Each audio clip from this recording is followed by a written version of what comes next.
All right, let's jump right into this explainer. Today, we're unpacking a high-stakes espionage thriller that completely shook up the modern superhero landscape, Captain America: The Winter Soldier.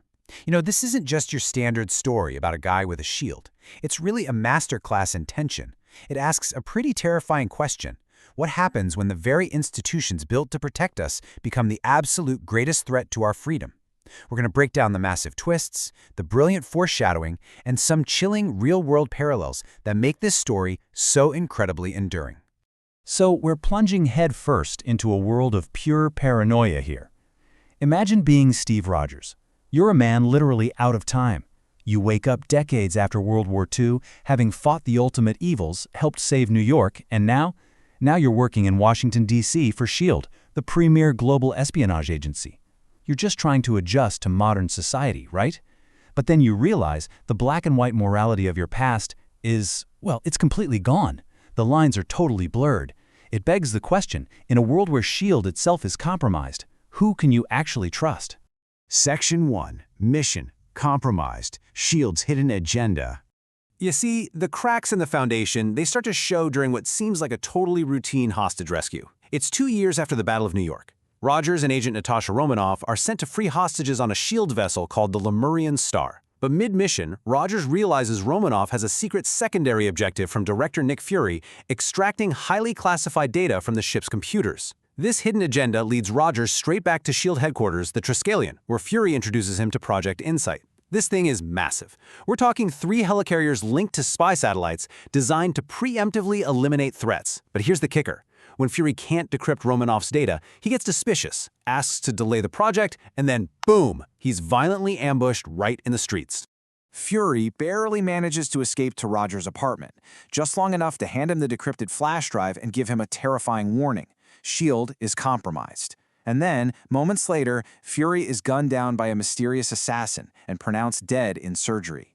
The very next day, Alexander Pierce summons Rogers, demands the info Fury had, and when Rogers refuses, Pierce immediately brands him a fugitive.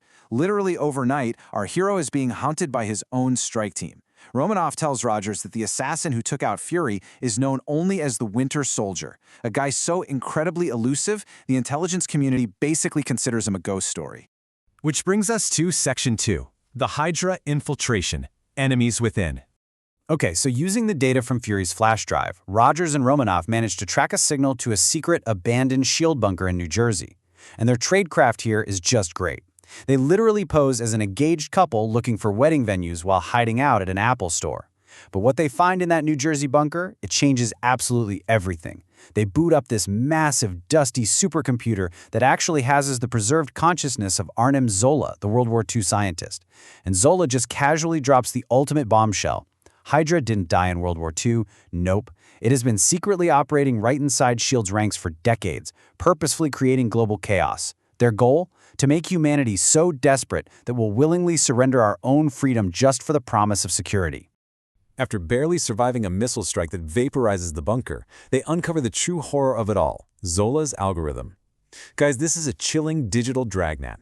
The program analyzes your entire digital footprint to predict the future, identifying anyone who might eventually become a threat to Hydra. Those inside helicarriers? Yeah, they aren't meant to protect the world. They're designed to use satellite-guided guns to sweep the globe and instantly wipe out millions of people on Zola's list. All right, Section 3, Stopping Insight, a Desperate Plan. Realizing the sheer scale of this conspiracy, Rogers and Romanoff enlist Sam Wilson, a former Air Force pararescue man who uses this incredible, highly advanced Falcon wing pack. They are gearing up for a massive counterstrike.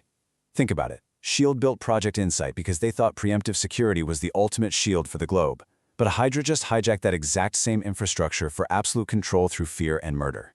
It's a brilliant way to highlight how tools meant for extreme security can, in the blink of an eye, become the ultimate weapons of tyranny.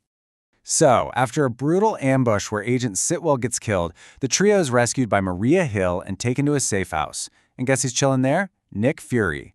Yeah, he completely faked his own death to drop off Hydra's radar. Together, they hash out a desperate 3-step plan to stop the launch. Step 1. Storm all 3 helicarriers. Step 2. Physically swap out their controller chips. Step 3. Override the targeting systems so the massive vessels just destroy each other. Meanwhile, Romanoff's job is to disguise herself as a council member, disarm Pierce, and publicly dump all of S.H.I.E.L.D. and Hydra's classified secrets right onto the internet. But man, this mission gets agonizingly personal. During that earlier street ambush, the Winter Soldier's mask actually comes off during a hand-to-hand fight with Cap. And in this heart-stopping moment, Rogers realizes that this ghost story assassin is none other than his best friend from World War II, Bucky Barnes. Bucky didn't die. He was captured, experimented on, and totally brainwashed into becoming a living weapon for the exact same organization they originally fought to destroy. Section 4. The World After S.H.I.E.L.D. The Aftermath. High above the Triskelion, it is just absolute chaos. The Winter Soldier destroys Wilson's Falcon suit and savagely brawls with Rogers on the third helicarrier. Rogers pushes through and manages to swap that final controller chip, which lets Hill redirect the ship's guns at each other. But as these massive fortresses start tearing each other apart and crashing down into the building below, Rogers just drops his shield. He completely refuses to fight his brainwashed best friend.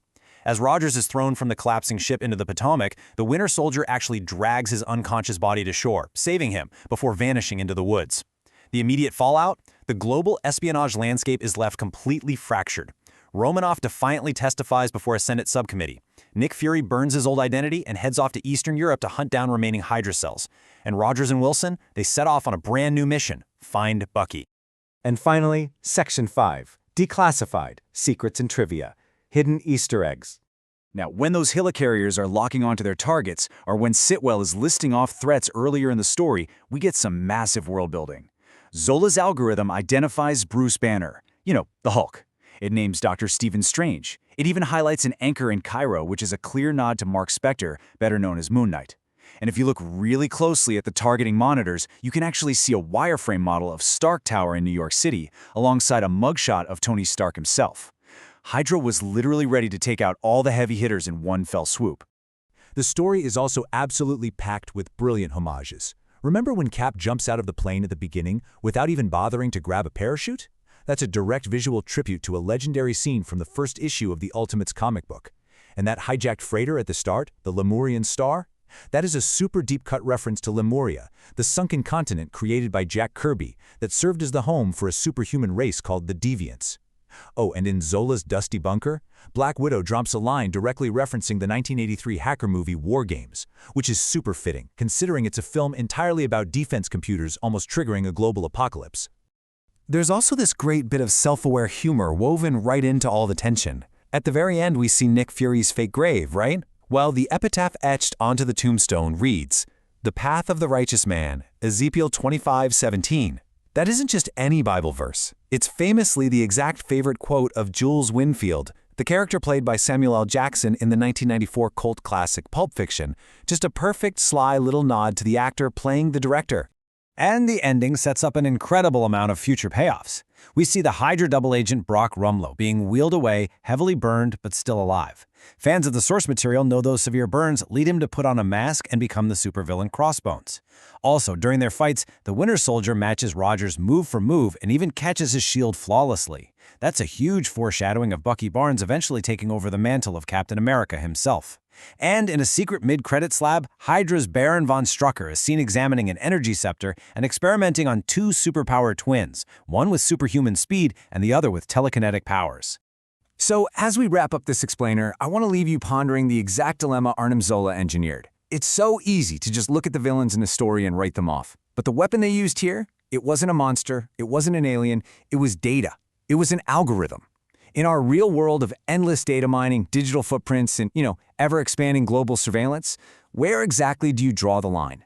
Would you willingly surrender your personal freedom, your privacy, for the promise of absolute global security? It's a tough question, and it's exactly what makes this story just as relevant today as it was the moment it was declassified.